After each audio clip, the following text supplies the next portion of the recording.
Please welcome our next contestant, writer of the new Fantastic Four reboot, Simon Kinberg. Now, Simon, you know how this game works.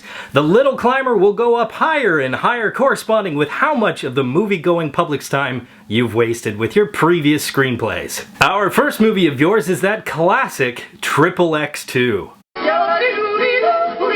Oh, would you look at that? Only 2 spaces. Well, don't think it's that good. That's simply because not a lot of people saw it. The next movie of yours that we're going to look at is one of the only bad movies that Doug Liman has ever made. That's right, Jumper.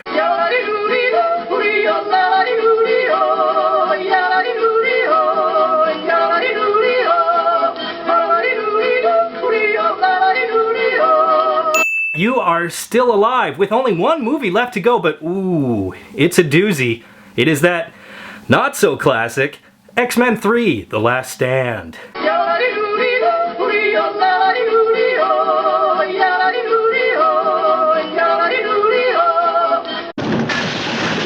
Oh, well, no surprise there. In fact, I'm surprised an avalanche didn't start with that piece of crap. I'm afraid Sherlock Holmes in Days of Future Past couldn't save you. But we've got some nice parting gifts for you and M. Night Shyamalan. You know, I'm pretty sure I wasn't the only one who thought that this movie was doomed from the start. No pun intended. We've all heard of the Superman curse, but at some point maybe we have to acknowledge that there's a Fantastic Four curse. Somewhat less tragic version of a curse, but still a curse nonetheless. Over 20 years ago, Roger Corman's film went unreleased, and then of course we got 2 films in a row that not only showed how inept Fox was, but how to waste Chris Evans as a superhero. So many like me, since the announcement of the reboot of the Fantastic Four, just thought it was a joke. Of course, that oh so awesome way of writing a number instead of a letter didn't help me take it any more seriously. If I called myself M1CH43L, do you think that would help things out? But alphanumeric spelling wasn't this film's largest problem, and in this case you have to start with the source material. No, I'm not talking about the original material, which is now over 50 years old. I'm talking about the trend, regardless of studio and who's making the film, of bringing in material from the ultimate storyline. It worked in the case of Nick Fury and Samuel L. Jackson,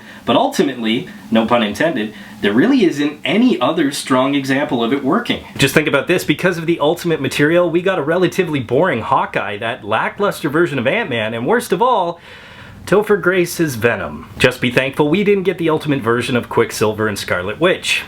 I guess Elizabeth Olsen had enough of that kind of stuff in Old Boy. Some of the ultimate Fantastic Four material does work, like changing the antiquated space program to interdimensional travel. I thought it was interesting. But other aspects, like the characters especially, become much weaker. In the classic version, Ben Grimm got a football scholarship to go to college in the first place. He meets genius Reed Richards, and they become friends. Ben then joins the Marines, becomes a test pilot, becomes an astronaut, and of course, the rest is history, and he becomes the Thing. But in this reboot, the biggest member of the Fantastic Four is actually the smallest character on screen. And he wasn't even the only one. Johnny Storm, who of course becomes the Human Torch, is only part of this program because his father grounds him and makes him work off a debt because he crashed a car. Yeah, when we first meet Johnny, he's drag racing like a wannabe Vin Diesel. Because apparently there wasn't enough shitty movie already in Fantastic Four. We had to add Fast and Furious.